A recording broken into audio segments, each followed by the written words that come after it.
సుమన్ టీవీలో మీ business promotions కోసం ఈ కింది నెంబర్ను సంప్రదించగలరు.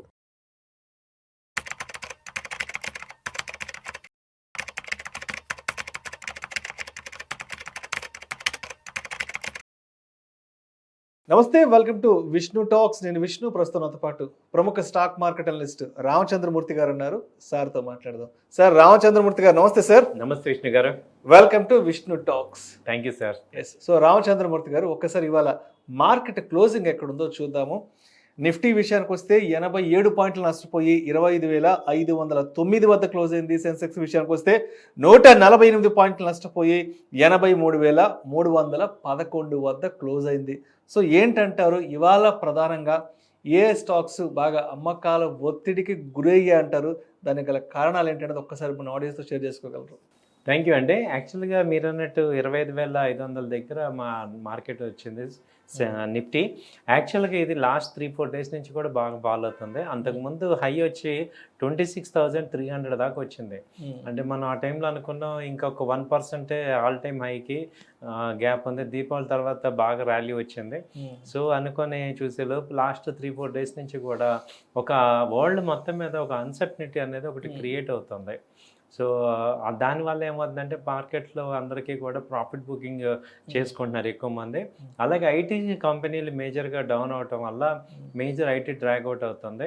అలాగే ఆటోమొబైల్ సెక్టర్ కూడా ఫాల్ అయినాయి. అలాగే రిజల్ట్స్ కొంత మన ఇండియన్ రిజల్ట్స్ కొన్ని కంపెనీస్కి ఎఫెక్ట్ అవుతున్నాయి. పర్టికులర్గా గ్రాసిమ్ టాప్ 50 కంపెనీస్లో కొంత ప్రాఫిట్ బుకింగ్ జరిగి మనకి ఇదవుతుంది. అందుకని మెయిన్ రీజన్ కూడా ఒకటి తెరపైకి వస్తుంది. మీ దాకా వచ్చిందా? మార్కెట్లకి మరో ఉపద్రవం రాబోతుందంటూ కూడా నాకైతే అనిపిస్తుంది. ఎందుకంటే మళ్ళా మార్కెట్లు కొంత నష్టాలని చవి చూస్తున్నాయి. అంటే నేను విన్నది ఏంటంటే వెనిజులా వారు తెర మీదకి రాబోతోంది. అమెరికా వెనిజులా మధ్య కొంత యుద్ధ వాతావరణం నెలకొంటుందంటూ కూడా జస్ట్ ఇందాక ఆర్టికల్ చదివాను. ఏంటి అసలు ఇది ఎంతవరకు మార్కెట్లను ప్రభావితం చేసే అవకాశం ఉందంటారు? ఇదే ప్రభావితం చేస్తున్నాను ప్రజెంట్ లాస్ట్ 3 డేస్ నుంచి కూడా. అమెరికా ఆల్రెడీ వార్ ఫోర్సెస్ అంతా కూడా వెంజులాకి రెడీగా దగ్గరలో పెట్టారు. దానికి వెంజులా ఏంటంటే రష్యాకి సపోర్ట్ తీసుకుంది, మళ్ళీ చైనా సపోర్ట్ ఇచ్చింది. తర్వాత ఈ రెండు ఇవ్వటం వల్ల ఏమైందంటే మళ్ళీ థర్డ్ వరల్డ్ వార్ లాగా వీళ్ళిద్దరూ మళ్ళీ అగెనిస్ట్ అవుతున్నారు అనేది ఒక పెద్ద, ఈసారి కనుక అది కనుక ఏమాత్రం బ్లాస్ట్ అయినా కానీ చాలా ఇంపాక్ట్ ఉంటుంది వరల్డ్ మొత్తం మీద అనేది జరుగుతుంది. దాంతో ఏమవుతుందంటే అంత మార్కెట్ దాన్ని సెన్స్ చేసి బాగా ఫాలో అవుతుంది. వెనిజులాలో ఏంటంటే ప్రజెంట్ తీవ్రమైన ఆర్థిక సంక్షోభం జరుగుతుంది. అక్కడ లాస్ట్ గవర్నమెంట్ని తొలగించి కొత్త గవర్నమెంట్ వచ్చారు. ఆయిల్ డిగ్గింగ్ అవ్వట్లేదు. దాంతో ప్రజలందరికీ బాగా తీవ్రమైన కరువు కాటకాల్లో ఉన్నారు. అలాగే ఇన్ఫ్లేషన్ విపరీతంగా పెరుగుతుంది. ఈ టైంలో ఏంటంటే వాళ్ళు యూఎస్తో కూడా ఒక రకమైన డిస్టర్బెన్స్ క్రియేట్ అయింది వాళ్ళకి, యూఎస్కి. సో దానివల్ల ఏంటంటే ఆ వెంజులాన్ ఆయిల్ వేరే వాళ్ళకి అమ్మకూడదు అనేది వాళ్ళు రిస్ట్రిక్షన్ చేస్తున్నారు. దాని మీద యూఎస్ అయితే ట్రంప్ గారు, ఆయన తెలిసిందే కదా, మొండిగా ఉంటారు కదా, ఆయన రెడీగా యుద్ధ ఫైటర్ జెట్స్ అన్నీ కూడా పెట్టేశారు. అది అయితే ఈసారి అంత ఈజీగా ఆయన లొంగిపోకుండా వెంజులా అధ్యక్షుడు ఇటు రష్యాని శరణు కోరాడు, ఆయన ఓకే అన్నారు. సో ఇప్పుడు ప్రజెంట్ అలా ఉంది పరిస్థితి. ఒక పక్క మనకి రష్యా ఉక్రెయిన్ ఒక గోల్ ఉంటే ఇప్పుడు ఇది రావటం అనేది దీనివల్ల మేజర్గా తీవ్రంగా నష్టం వస్తుంది. అదర్వైజ్ ఇండియన్ స్టాక్ మార్కెట్స్ అన్నీ మొన్న బాగా వచ్చాయి. దీపావళి దాకా మంచి ర్యాలీ అనుకున్నా, మళ్ళీ 1 మంత్ కూడా కాలేదు, అప్పుడే మళ్ళీ బ్యాక్ యూటర్న్ తీసుకుంది. సో సెన్సెక్స్ ఇప్పుడు నిఫ్టీ చూసుకుంటే ఇప్పుడు 25,500 మేజర్ సపోర్ట్ అయితే కనపడుతుంది. ఒకవేళ ఇంకొక 100-150 పాయింట్స్ అటు ఇటు చూసుకుని ఇక్కడ మేజర్గా ఉంది. అయితే బ్యాంకింగ్ స్టాక్స్, బ్యాంక్ నిఫ్టీ బాగా సపోర్ట్ చేస్తుంది. బ్యాంక్ నిఫ్టీ అయితే అంతకుముందు ఆల్ టైమ్ హై 58,500 దాకా కూడా వెళ్ళింది. ఇప్పుడు 57,500 దాకా వచ్చి ఇక్కడ మేజర్గా ఆగుతుంది. అలాగే బ్యాంకింగ్ స్టాక్స్ రిజల్ట్స్ కూడా ఎస్బీఐ రావాల్సి ఉంది. అలాగే అంతకుముందు వచ్చిన ఐసిఐసిఐ బ్యాంక్ కూడా కొంత నిరుత్సాహపరిచింది బ్యాంకింగ్ స్టాక్స్లో. బట్ ఈవెన్ కోటక్ బ్యాంక్ కూడా కొంచెం అంత రాలేదు. హెచ్డిఎఫ్సి అయితే బాగానే వచ్చే రిజల్ట్. సో ఇలా ఉంది, బ్యాంకింగ్ స్టాక్ మిక్స్డ్గా ఉంది. అలాగే ఇప్పుడు రిలయన్స్ అవి కూడా పాజిటివ్గానే వచ్చాయి. బాగా వచ్చిన రిజల్ట్ చూస్తే మనకి ఇప్పుడు ఏషియన్ పెయింట్ ఒకటి బాగా వచ్చింది, బ్రిటానియా రిజల్ట్ బాగా వచ్చింది. వాటి వల్ల కొంచెం వాళ్ళ బాగా లీడింగ్ స్టాక్స్ ఏంటంటే వాళ్ళ బ్రిటానియా ఒకటి, రిలయన్స్ ఒకటి, అలాగే ఏషియన్ పెయింట్స్ ఒకటి బాగా వచ్చాయి. అలాగే డ్రాస్టిక్ ఫాల్ అయినవి గ్రాసిమ్ ఒకటి బాగా డౌన్ అయింది. ఆ తర్వాత పవర్ స్టాక్స్ బాగా డౌన్ అయినాయి. మెటల్ కూడా ఇవాళ బాగా డౌన్ అయినాయి స్టాక్స్. సో అయితే ఇలా మిక్స్డ్గా ఉన్నాయన్నమాట. సో ఏదైనా మార్కెట్స్ అయితే దాదాపు హై నుంచి చూసుకుంటే 800 పాయింట్స్ డౌన్ అయింది లాస్ట్ 3 డేస్లో నిఫ్టీ. అలాగే సెన్సెక్స్ తీసుకుంటే 85,000 మొన్న హై వచ్చింది, అది ఇప్పుడు 83,000 దాకా వచ్చిందండి. ఇలా జరుగుతుంది. రైట్. సో ఇప్పుడు అంటే ఇప్పుడు అక్కడ కానీ వార్, ఎందుకంటే మార్కెట్ ఎలా ఉంటుందంటే మార్కెట్ ఎప్పుడైనా సరే ఒక పాజిటివ్ న్యూస్ కంటే ఒక నెగిటివ్ న్యూస్ కోసం ఎప్పుడు కూడా మార్కెట్ వెయిట్ చేస్తూనే ఉంటుంది. దలాల్ స్ట్రీట్ ఎప్పుడు కూడా నెగిటివ్ న్యూస్ల మీదే ఎక్కువ ఫోకస్ ఉంటుంది. ఎక్కడో ఏం జరుగుతుంది, ఎక్కడ ఏం జరగబోతుంది అంటూ కూడా ఆ నెగిటివ్ న్యూస్ని క్యాప్చర్ చేసుకోవడం కోసం మార్కెట్ ఎప్పుడు రెడీగా ఉంటుంది. కాబట్టి ఇప్పుడు ఆల్మోస్ట్ వెనిజులాకి సంబంధించి, అమెరికాకి సంబంధించిన యుద్ధానికి సంబంధించిన న్యూస్ ఆల్మోస్ట్ అంత రీచ్ అయిపోయింది. కాబట్టి ఒకవేళ అక్కడ అంత సీరియస్గా అంటే ఈ యుద్ధం కనుక స్టార్ట్ అయితే, ఇద్దరు కనుక ప్రతిదాడులు కనుక చేసుకుంటే ఇక్కడ గట్టిగా ఇంపాక్ట్ అయ్యే సెక్టార్స్ ఆర్ స్టాక్స్ ఏ ఉంటాయి పర్టికులర్గా మన ఇండియన్ మార్కెట్లో? ఇండియన్ మార్కెట్లో ఏమవుతుందంటే క్రూడ్ బాగా ఎఫెక్ట్ అవుతుంది సార్. క్రూడ్ ఆయిల్ బాగా పెరుగుతుంది. సో గోల్డ్ సిల్వర్ ఇంకా ర్యాలీ వచ్చేస్తాయి. దాంతో అన్ని మార్కెట్స్ ఇండియన్ మార్కెట్స్లో మేజర్ కంపెనీస్ అన్నీ కూడా ఎఫెక్ట్ అవుతాయి.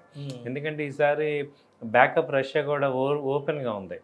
కాబట్టి ఇప్పుడు స్టాక్ సెక్టర్లో చూసుకుంటే మేజర్గా వాటికి ఎఫెక్ట్ అయ్యేది ఈ ఆయిల్ కంపెనీస్ బాగా ఎఫెక్ట్ అవుతాయి. బీపీసీఎల్, హెచ్పీసీఎల్, ఐఓసీఎల్, ఆ తర్వాత రిలయన్స్, ఈ ఆయిల్ కంపెనీస్ అన్నీ ఎఫెక్ట్ అవుతాయి.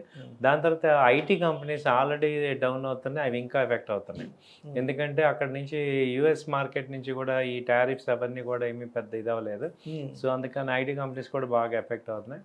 తర్వాత ఇంకొక రంగం ఏంటంటే ఈ మెటల్స్ కానీ, ఇప్పుడు ఎఫ్ఎంబి ఈ కంపెనీస్ అన్నీ ఎఫెక్ట్ అవుతున్నాయి. ఏవైతే వీక్ రిజల్ట్స్ ఉన్నాయో అవన్నీ ఇంకా ఎఫెక్ట్ అవుతున్నాయి అన్నమాట. సో ఏదైనా కొంచెం జాగ్రత్తగా ఉండాలి. సో అయితే ఇంకోటి ఏంటంటే ఓవరాల్గా ఇండియా పాయింట్లో చూస్తే మనకి వచ్చిన ప్రమాదం ఏం లేదు. కాబట్టి ఇప్పుడు ఈ వార్ వచ్చిన ఒక 1 వీక్ 10 డేస్లో వాళ్ళు ఎటు మళ్ళీ అడ్జస్ట్మెంట్ చేసుకొని వెళ్తారు. కాబట్టి సో రైట్ కంపెనీస్, బాగా స్ట్రాంగ్ కంపెనీస్ ఏమైనా ఉంటే పిక్ చేసుకోవచ్చు. ఓకే, భయపడాల్సిన అవసరం లేదు. కొంచెం రైట్ కంపెనీస్ ఇప్పుడు ఇవన్నీ కామన్, ఇప్పుడు అవుతూనే ఉంటాయి. కానీ బట్ మీరు చూస్తే 3 months బ్యాక్ స్టాక్స్కి ఇప్పుడు ప్రైసెస్కి మళ్ళీ బాగా వచ్చేసాయి. అలాగే మంచి కంపెనీస్ ఏమన్నా అంటే బాగా పిక్ చేసుకోవచ్చు. సో సెక్టర్స్ మరి చెప్పమంటే ఈ రియాలిటీ సెక్టర్స్ బాగా పెరుగుతున్నాయి సార్.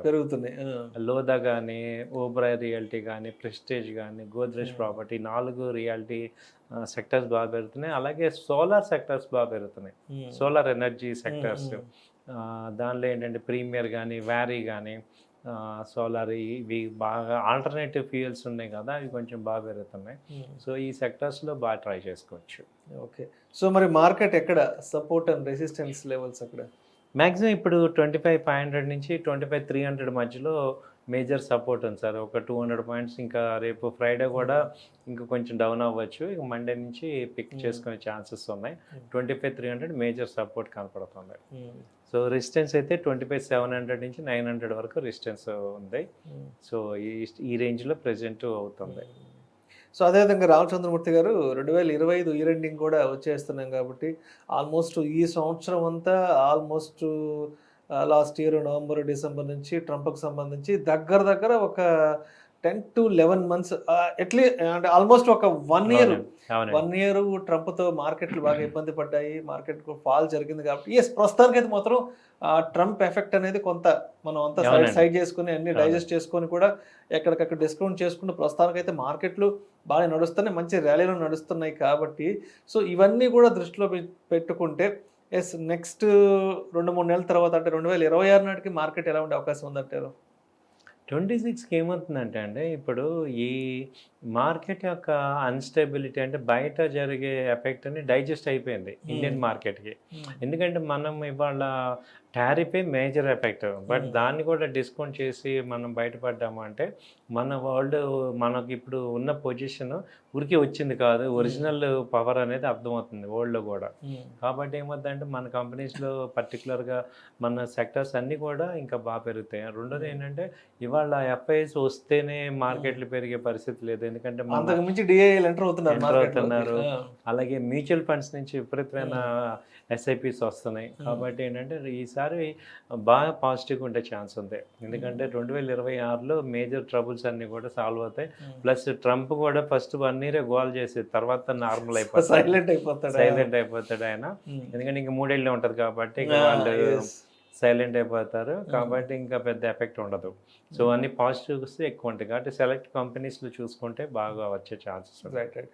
సో అయితే మరి అంటే ఇప్పుడున్నటువంటి గవర్నమెంట్ పాలసీస్ అయితే కానీ అదేవిధంగా గ్లోబల్గా నేషనల్గా ఉన్నటువంటి న్యూస్ లాంటి ఇవన్నీ వీటన్నిటిని దృష్టిలో పెట్టుకుని సో ఇప్పటి నుంచి ఒక నెక్స్ట్ 1 yearకి అంటే మనం ఒక లాంగ్ టర్మ్ ఇన్వెస్ట్మెంట్ పెట్టుకోవాలంటే ఏ స్టాక్స్ ఏ సెక్టర్స్ కొంత ఫేవరబుల్గా ఉండొచ్చు అంటారు నెక్స్ట్ 1 year వరకు?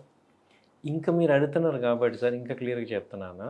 ఇప్పుడు మనం ఇంకొక 5 years పాయింట్లో చూసుకుంటే అసలు లాస్ట్ 2020లో ఇండియా వచ్చి 1 trillion ఎకానమీ, ఇవాళ 5 trillion. 2030కి 15 trillion అవుతుంది. కాబట్టి వెల్త్ క్రియేషన్కి నెక్స్ట్ 5 years చాలా గోల్డెన్ పీరియడ్. ఎందుకంటే 2027లో రైల్వే బుల్లెట్ ట్రైన్స్ వస్తున్నాయి. సో మనం ఊహించని మార్పులను జరుగుతున్నాయి. ఇన్ఫ్రాస్ట్రక్చర్ అంతా ఇది అవుతుందంటే 8 lane రూట్స్ వస్తున్నాయి. సో ఇన్ఫ్రా కంపెనీస్ అన్నీ విపరీతంగా పెరుగుతాయి. అలాగే సిమెంటు, ఆటోమొబైల్, సిమెంట్ స్టాక్స్ కానీ, కన్స్ట్రక్టివ్ ఎక్విప్మెంటు ఇవన్నీ బాగా వస్తాయి. తర్వాత ఎలక్ట్రికల్, తర్వాత మీకు ఈ 2027 కల్లా ఈ ఎలక్ట్రికల్ వెహికల్స్ దాదాపు 30% ఆక్యుపేషన్కి వస్తాయి, ఫుల్ ఫ్లెడ్జ్డ్గా వచ్చేస్తారు. కాబట్టి ఇవన్నీ మీరు అడుగుతున్నారు కాబట్టి నేను చెప్పేది ఏంటంటే ఇప్పుడు ఈ యుద్ధాలు ఇవన్నీ కూడా టెంపరీ. అసలు రియల్ ఫోకస్ చేయాల్సిన సెక్టర్స్ మనం ఇప్పుడు మాట్లాడుకుంటున్నాం, మనం మన ఆడియన్స్కి మంచి చేద్దామని. సో ఈ సెక్టర్స్, సోలార్ సెక్టర్ ఒకటి, ఎలక్ట్రికల్ వెహికల్ సెక్టర్స్, ఈ బ్యాటరీ సెక్టర్స్, ఇలా మీరు చూసుకుంటే ఈ సెక్టర్స్ బాగా పెరుగుతాయి. కాబట్టి వాటి మీద మీరు ఫోకస్ చేస్తే మంచి వెల్త్ క్రియేట్ చేసుకోవచ్చు. రైల్వే సెక్టర్ కూడా ఇప్పటి నుంచి అక్యుములేట్ చేసుకుంటే మంచి గ్రోత్ వస్తుంది. డిఫెన్స్ సెక్టర్ ఒకటి బాగా తగ్గుతుంది, డిఫెన్స్ కూడా మంచి అవుట్పుట్ వస్తుంది. సో అయితే రేపు మరి 7th November మరి శుక్రవారంకి మార్కెట్లు ఎలా ఉండొచ్చు అంటారు? రేపు మార్కెట్లు ప్రారంభమయ్యే సమయానికి అటు traders or investors market opening bell టైంకి ఏ విధంగా సిద్ధంగా ఉండాలి రేపటికి మాత్రం? రేపటికి ఏంటంటే ఇవాళ లో కనుక బ్రేక్ డౌన్ అయిందంటే మాత్రం ఇంకో 200 points డౌన్ అవుతుంది సార్. 23,300 అలా వస్తుంది. అంటే ఇవాళ క్లోజింగ్ లోని కనుక సపోర్ట్ తీసుకుందంటే 25,700 రేపు మంచి ర్యాలీ వస్తుంది. ఫ్రైడే జనరల్గా ఏమవుతుందంటే ఐదర్ ప్రాఫిట్ బుకింగ్ అవుతుంది లేకపోతే యాడింగ్ అన్న అవుతుంది. కాబట్టి 200 points కనీసం 150 points ప్లస్ ఆర్ మైనస్ అయితే అవుతుంది. సో టెక్నికల్గా ఏంటంటే బిలో లో అయితే లోయర్ లోస్ డౌన్ ట్రెండ్ వచ్చేస్తుంది. సపోర్ట్ తీసుకుంటే ఫాల్స్ బ్రేక్ డౌన్ సపోర్ట్ తీసుకుంటుంది. Right sir. Thank you sir. Thank you so much Ramachandramurthy గారు.